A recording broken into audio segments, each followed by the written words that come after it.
अब तो महाराज भगवान के पुत्रों के भी पुत्र होने लगे। भगवान के पुत्र प्रद्युम्न और प्रद्युम्न के पुत्र हुए अनिरुद्ध। अनिरुद्ध का महाराज 2 विवाह हुए। क्यों? पहला विवाह तो हुआ बाणासुर की कन्या उषा के साथ और दूसरा विवाह हुआ रुक्मी की नातनी के साथ, और दोनों ही विवाह में भयंकर युद्ध हुआ। एक युद्ध तो भगवान श्री कृष्ण और भगवान शंकर का हुआ एक विवाह में, और दूसरे में बलराम जी का और रुक्मी का। परीक्षित ने चौंक कर पूछा, महाराज क्या कहते हो? भगवान श्री कृष्ण का युद्ध, वो भी भगवान शंकर के साथ, क्यों? तब कथा विस्तार से सुनाइए।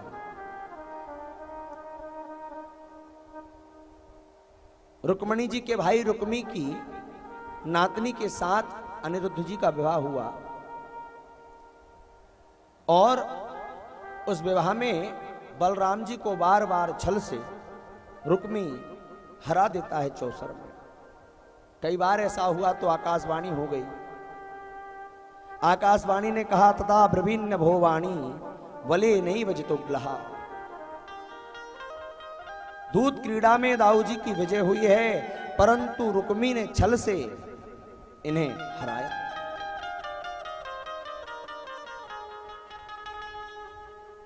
बलराम जी को पता चल गई तो महाराज उठाए हलमूसल, और तू अभी तक हमें मूर्ख बना रहा था ध्रुत कीड़ा में, अब तो महाराज युद्ध हो गया। बोले, अरे जुआ खेलना राजा महाराजाओं का काम है, ग्वालों का नहीं। नेवाक्ष को विदाम यूयम गोपाल बनगोचरा, इन बनगोचरों का काम नहीं है। दाऊ जी आंखें लाल, युद्ध के लिए तैयार। भगवान श्री कृष्ण से कहा, तुम कुछ करो। भगवान बोले, हम किस तरफ बोले? एक तरफ बड़े भैया, दूसरी तरफ साले साहब, कहीं गत नहीं है, इसलिए हम तो शांत ही बैठेंगे, ऐसी जगह चुप रहेंगे। तो पहला विवाह तो ऐसे हुआ, और दूसरा विवाह बाणासुर की बेटी है उषा। रात्रि में स्वप्न में इसने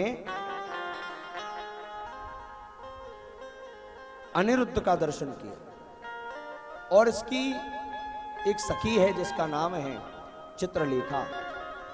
ये बड़ी मायावी है। इससे कहा, तू चित्र बना, मैं जैसा बताऊं। ये बताती गई, वो बनाती गई। धीरे धीरे भगवान नारायण का चित्र बनाया, ऐसे बोले थोड़ी कमी है। श्री कृष्ण का चित्र बनाया, ऐसे बोले हाँ थोड़ी और कमी है। प्रद्युम्न का चित्र बनाया, ऐसे बोले बस थोड़ी और कमी है। और जैसे अनिरुद्ध का चित्र बनाया, बस यही है। चित्रलेखा रात में उड़ती हुई गई और सोते हुए अनिरुद्ध को पलंग सहित उठा के ले आई। अब महाराज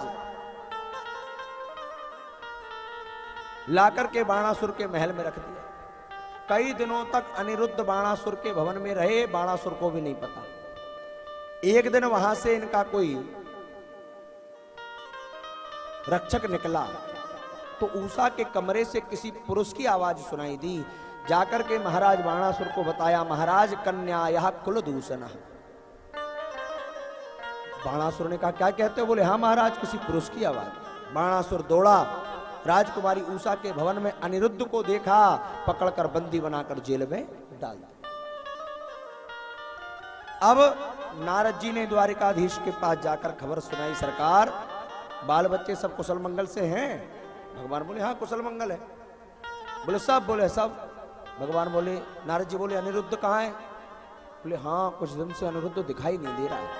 बोले, बा महाराज इतने, अब इतना बड़ा परिवार, लाखों बच्चों, एक आध दो इधर उधर हो जाए तो क्या पता। भगवान बोले, अनिरुद्ध कुछ दिन से दिखाई नहीं दे रहा है।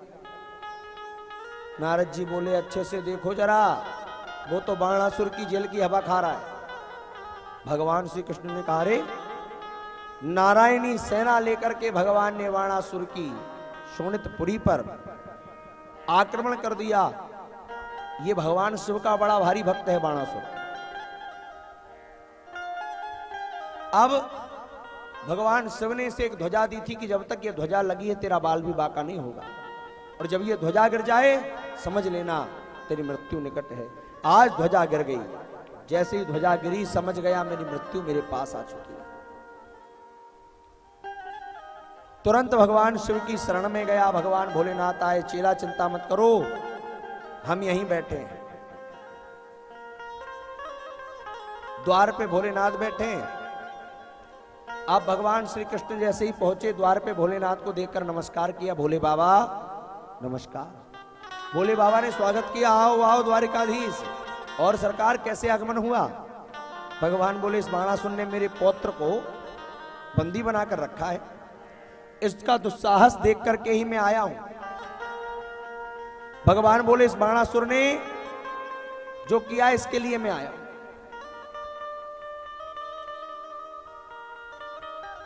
भोलेनाथ बोले, महाराज मैं भी इसीलिए आया हूं कि कोई अंदर ना जा पाए, वो मेरा चेला है बाणासुर। कन्हैया बोले कि अब तो महाराज क्या होगा? बोले, अब युद्ध होगा, ये तो विश्वासघात हो जाएगा अगर मैंने उसकी रक्षा नहीं करी तो। उसने बड़े भाव से मुझे पुकारा है। अब तो युद्ध प्रारंभ हुआ। दोनों हो गए आमने सामने, भयंकर युद्ध। बड़े बड़े अस्त्रों का प्रहार कर दिया दोनों ने। भोलेनाथ ने अपना अमोघ, अत्यंत अमोघ पाशुपाश अस्त्र चढ़ाया। यहां भगवान द्वारिकाधीश ने अपना नारायण अस्त्र छोड़ा। सारे महात्मा खड़े हो गए, सरकार क्या कर रहे हो? अभी प्रलय हो जाएगी। दोनों ने अपने अस्त्र वापस बुलाए और अपना अपना ज्वर छोड़ा।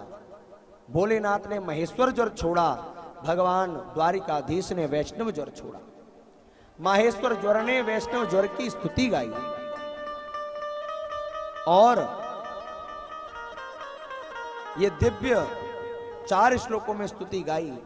जो नित्य पाठ करता है उसे ज्वर पीड़ा नहीं होती। नमामि त्वानंत शक्तिम परेशम सर्वात्मानं केवलम व्यक्ति मात्रम विश्वोत्पत्ति स्थान सरोद हेतुम यत्तत् ब्रह्म ब्रह्मलिंगम प्रशांतम। वैष्णव ज्वर की स्तुति गाई है। प्रसन्न होकर भगवान ने ज्वर को साप मुक्त किया। अब भगवान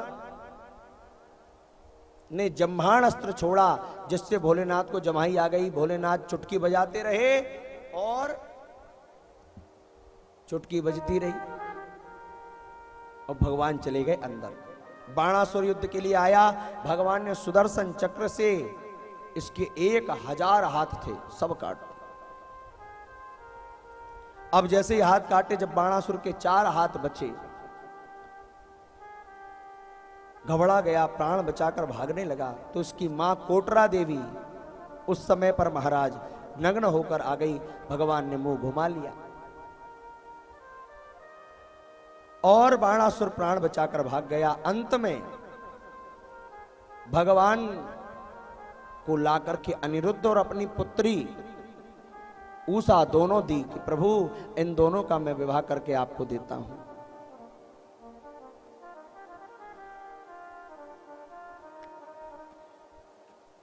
दोनों का भगवान उषा और अनिरुद्ध को लेकर के आने लगे। भोलेनाथ को जम्हाण अस्त्र से मुक्ति मिली, जमाई से। भगवान हंसकर बोले, अरे तुम्हारा चेला है तो मेरा भी कुछ लगता होगा। बोले, तुम्हारा क्या लगता है? बोले, इसने परम भागवत प्रहलाद के वंश में जन्म लिया है। क्यों? हिरण्यकश्यप के बेटा प्रहलाद, प्रहलाद के बेटा विरोचन, विरोचन के बेटा बलि और बलि के बेटा हुए बाणासुर। तो ये तो मेरे भक्त के वंश में है, इसे मैं क्यों मारूंगा? आप चिंता ना करें। उपदेश देकर भगवान गए हैं। सुखदेव जी कहते हैं, परीक्षित ऐसे अनिरुद्ध के 2 विवाह हुए।